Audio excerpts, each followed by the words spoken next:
Assalamualaikum warahmatullahi wabarakatuh. Selamat datang di Bicara Pajak bersama saya Faris Justian.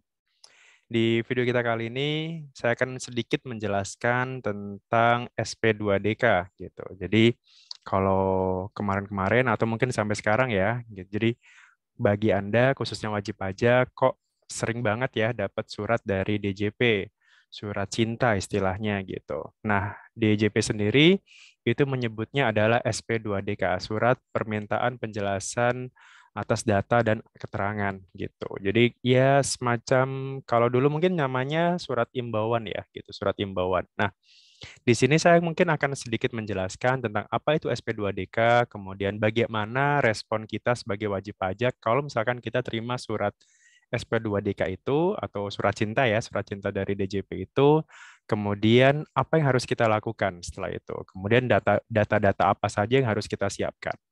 Nah, silakan. Tapi sebelum itu saya akan menjelaskan terlebih dahulu tentang apa itu SP2DK ya, gitu. Oke, saya akan share screen sebentar terkait SP2DK. Ini saya ambil dari Instagramnya DJP ya, Instagramnya Dijen Pajak. Jadi yang yang dilakukan ketika Anda mendapatkan SP2DK. SP2DK itu tadi ya kepanjangannya adalah surat permintaan penjelasan atas data dan atau keterangan gitu. Atau ya istilahnya konfirmasi aja ya, surat konfirmasi yang menyatakan bahwa ini loh mungkin ada data yang ada di DJP yang mungkin berbeda dengan yang sudah dilaporkan oleh wajib pajak gitu. Jadi intinya sekarang itu kan kita balik lagi ke aturan aturan umum ya tentang pajak bahwa pajak itu kan menganut penghitungannya, sistem penghitungannya kan menganut sistem self assessment ya gitu. Khususnya ini PPH ya, baik itu orang pribadi maupun badan gitu. Misalkan. Oke, saya jelaskan dulu. Kita tutup dulu. Oke, SP2DK itu, jadi sebelum kita bahas SP2DK, itu kan pada dasarnya kita kan menghitung pajak itu kita sendiri yang hitung ya, gitu. Mau itu orang pribadi, mau itu badan, kan sifatnya kan self-assessment gitu. Artinya kita sendiri, mulai dari daftar, hitung, setor, sampai lapor, itu kita sendiri yang lakukan gitu.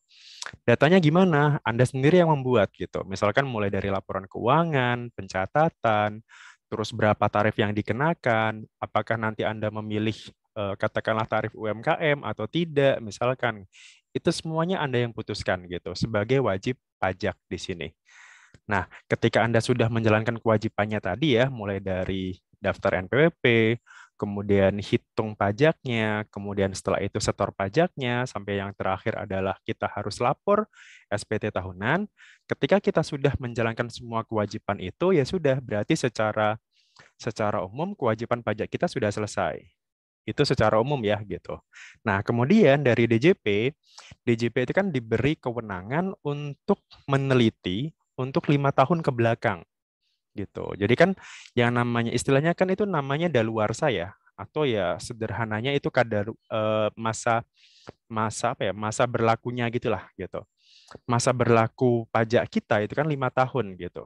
Jadi kalau misalkan sekarang tahun pajak 2021 sampai nanti 5 tahun ke depan itu masih bisa diteliti, masih bisa apa diimbau dan sebagainya ketika memang data yang kita laporkan atau penghitungan yang kita laporkan ternyata berbeda nih menurut penghitungan dari DJP. Nah, terjadinya selisih itulah yang menyebabkan terbit SP2DK gitu. Jadi apa yang sudah kita laporkan, apa yang sudah kita hitung, apa yang sudah kita setor itu ternyata berbeda menurut penghitungan dari DJP. Makanya terbit namanya SP2DK tadi karena terjadi selisih selisih apa? Selisih penghitungan tadi gitu. Entah itu dalam hal kesalahan tarif atau mungkin salah apa ya?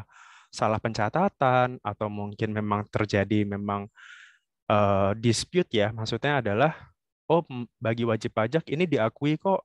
Sementara dari sisi DJP-nya, oh ternyata ini nggak boleh diakui misalkan. Nah, terjadi selisih itulah yang menyebabkan, oh, berarti DJP harus memberikan konfirmasi nih, harus meminta konfirmasi nih ke wajib pajak gitu. Makanya terbit namanya SP2DK tadi. Jadi itulah latar belakang kenapa SP2DK itu diterbitkan oleh DJP. Kemudian pertanyaan berikutnya, kok bisa sih saya sudah lapor sudah lama, hitung sudah lama gitu ya, sudah store sudah lama, katakanlah tahun 2016 gitu. Kok baru terbitnya sekarang suratnya gitu. Ya kita balik lagi yang aturan tadi ya, 5 tahun gitu.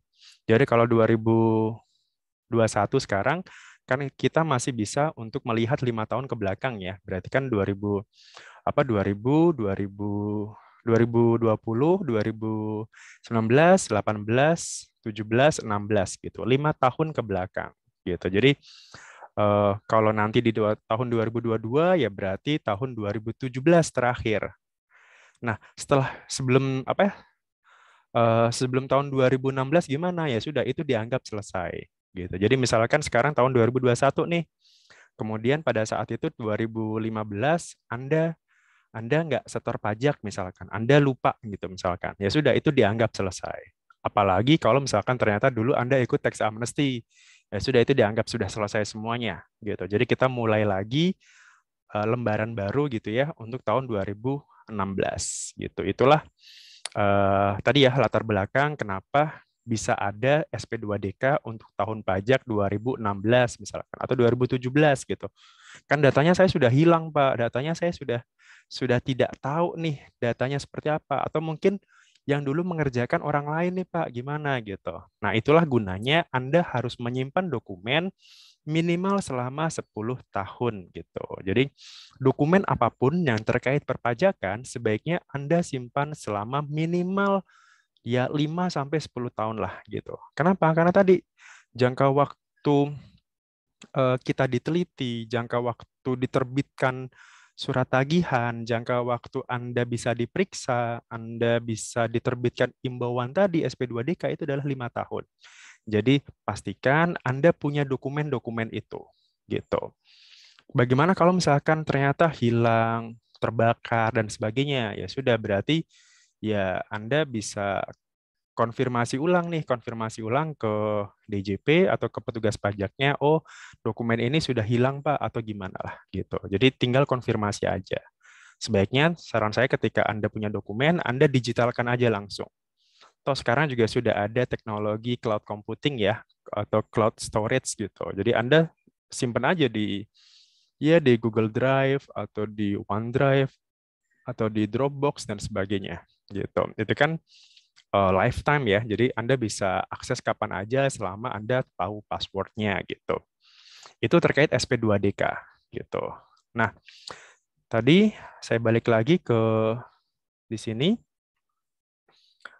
Kemudian apa yang harus kita lakukan ketika kita terima SP2DK tadi ya gitu. Nah, SP2DK itu biasanya dikirim bisa melalui pos, bisa melalui jasa ekspedisi atau biasanya bahkan diantar langsung oleh AR-nya. AR ini adalah akun representatif orang yang membuat SP2DK tadi. Gitu. Jadi misalkan Anda dikirimi surat, bisa jadi kalau via pos atau via jasa ekspedisi mungkin tidak sampai gitu. Nah, bisa jadi mungkin nanti Anda langsung didatangi nih oleh AR-nya langsung gitu. Pak, ini saya ada surat nih imbauan untuk Bapak gitu. Nah, silakan Anda langsung tidak lanjuti di situ. Karena ya namanya surat permintaan penjelasan ya, artinya di situ Anda diminta untuk menjelaskan kira-kira data yang ada di surat itu kira-kira benar atau tidak gitu. Baru baru itu ya gitu. Jadi tidak menyatakan bahwa Anda ini salah gitu. Jadi baru sebatas untuk meminta penjelasan gitu. Jadi Anda tidak perlu takut terlebih dahulu atau mungkin panik dan sebagainya. Tinggal kita lihat dulu aja suratnya ini tentang apa gitu. Jadi ketahui dulu apa itu SP2DK tadi ya. Kemudian setelah itu apa yang harus Anda lakukan. Kita teliti dulu suratnya ini tentang apa.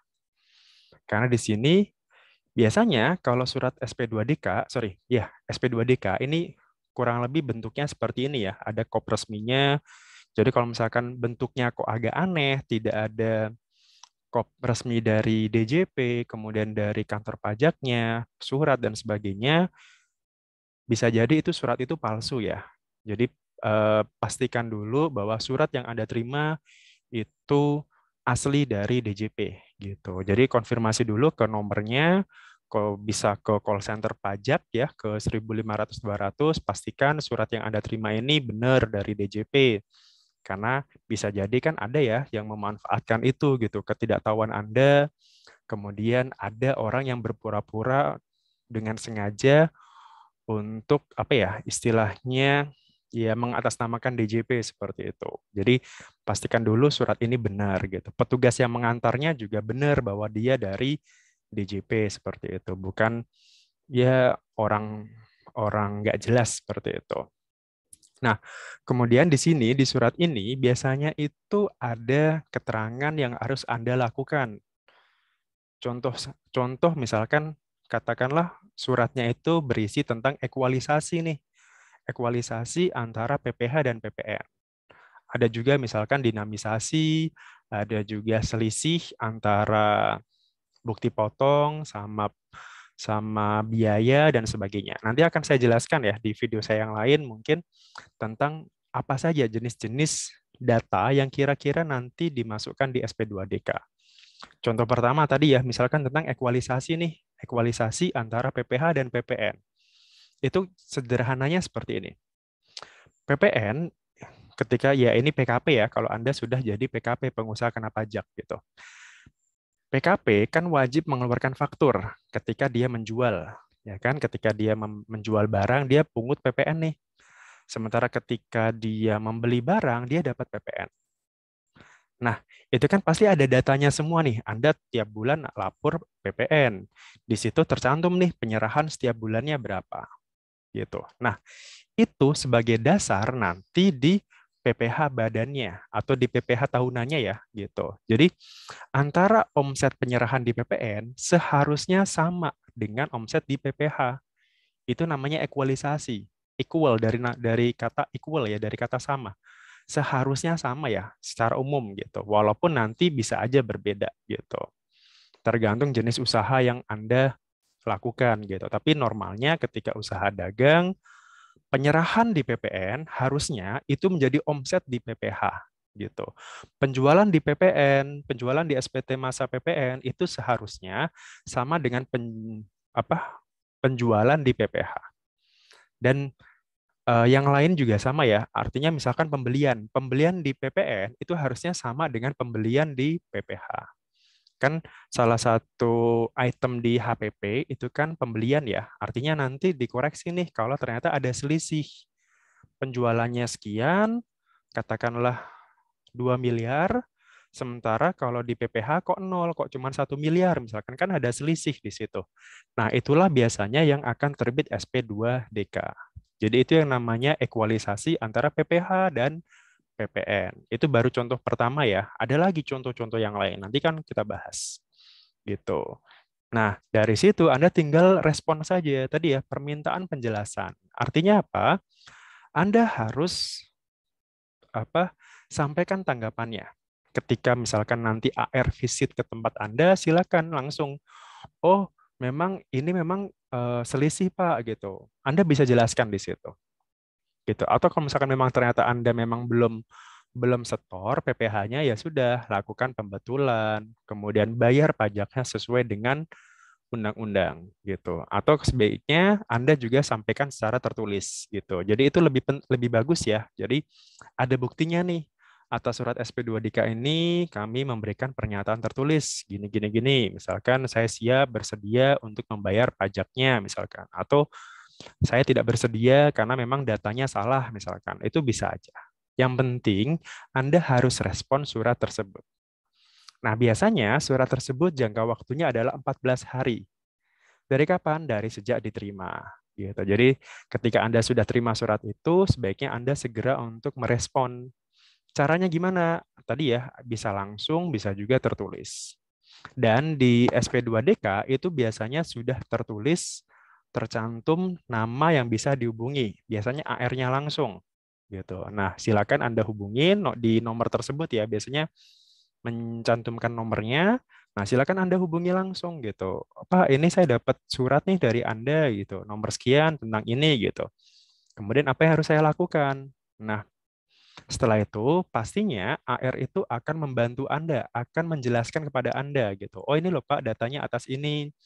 Di SPT tahunan Bapak kok belum lapor ya, sementara di SPT masa PPN Anda kok Anda mengakui adanya penjualan nih sebesar 2 miliar.